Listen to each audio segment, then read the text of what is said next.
What's up? Welcome to Fantasy Smack Talk. I'm Dustin, sitting here with Brent. We're going to wrap up the outfield tiers and go through tiers 6 through 10. A lot of great sleepers in these tiers. We start with Nolan Reimold, number 26, out there in Baltimore. In 358 at-bats last year, he had 15 home runs and 45 RBIs. We really like this guy's upside, and we think the Orioles will be a little bit better this year. 27, we got Soriano. I mean, obviously, you got to be careful and not fall in love with his name and draft him too early. But for where you can get him in the draft, he could give you some value if he can stay healthy and have a bounce-back year. Number 28, we got Chris Coughlin with Florida. Great, nice surprise last year. Great batting average. You know, he lacks a little bit in the power department, but we really do like his upside. Number 29, Josh Hamilton. We told you. We tried to warn you. He still only had one half of a good season, but we know the potential's there. You got to respect that. He could put it all together and have a solid year. Tier 7 starts with Carlos Quentin. You know, he was really a bust last year. He was banged up as well, only 350 at-bats. If he stays healthy and puts it together, could be a decent source of power numbers. At 31, we have Adam Jones. Came out on fire last year, but throughout the season, he was brought down back to reality. He's got a ton of upside, but we just don't see him as an elite outfielder just quite yet. At 32, we have Shane Victorino. The story here is speed. 25 bags, 102 hit runs, and you sprinkle in a 300 average. Not a bad late pickup. At 33, we have Carlos Beltran. He's going to be out a month, so if your fantasy draft's going pretty well, you might want to snag him and just sit him on your DL and wait him out. At 34, we have Nyjer Morgan for the Nationals. The real story here is 469 at-bats, and he got 42 bags in that time frame. So basically, he's going to be a speed specialist for any team.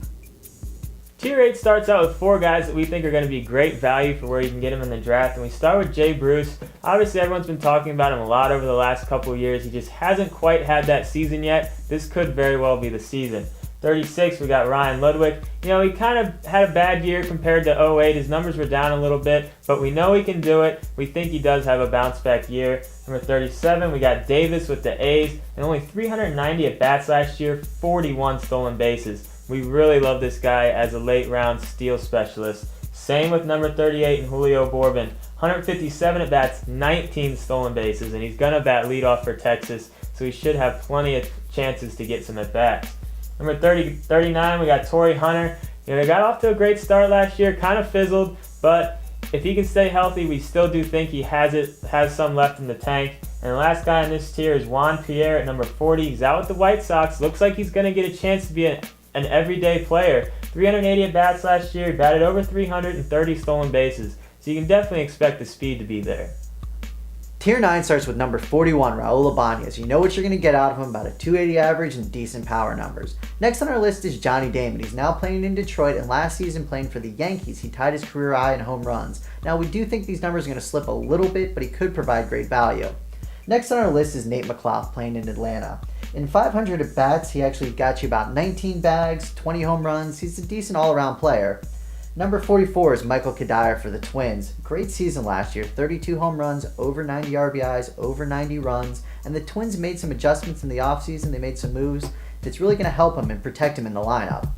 At number 45, we got Vernon Wells. Really a bad down year last year for him, but he still got you about 15 home runs, 17 bags, and he is a bounce-back candidate.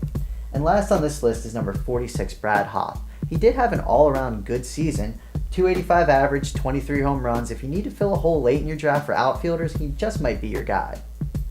Alright, let's head into our last tier, and we start with Justin Kubel. Now you look at his numbers, 28 home runs and 103 RBIs. You might wonder why isn't he higher on this list, but he doesn't play every day, and it's tough to draft a guy much higher than this when you know he's only going to get about 500 at-bats even if he stays healthy for the whole season. Next, we got Vladimir Guerrero. We all know what he can do. He just hasn't done it in the last couple of years. We're not sure if he has any left in the tank, but you got to look at taking a gamble on him late in the draft. Number 49, one of our favorite late sleepers, and that's Drew Stubbs. You know, in 180 at-bats last year, 10 stolen bases and 8 home runs, so there's definitely some potential there. Moving down, we got Franklin Gutierrez. He was a big prospect, but he just hasn't really amounted to anything just yet, but he's still only 27, and he did show some signs last year of breaking out. And the last guy we want to talk about is Denard Span with the Twins. You know, he's more than likely going to bat over 300, and he had 23 stolen bases last year. So he's a good speed specialist you can target really late in your draft. So that's it for Outfield. Be sure to check out all of our other tiers and rankings videos. And like we've been saying all along, cheat sheet on our website, fantasysmacktalk.com. Great thing to have during your draft. I'm Dustin. This is Brent. We'll see you next time.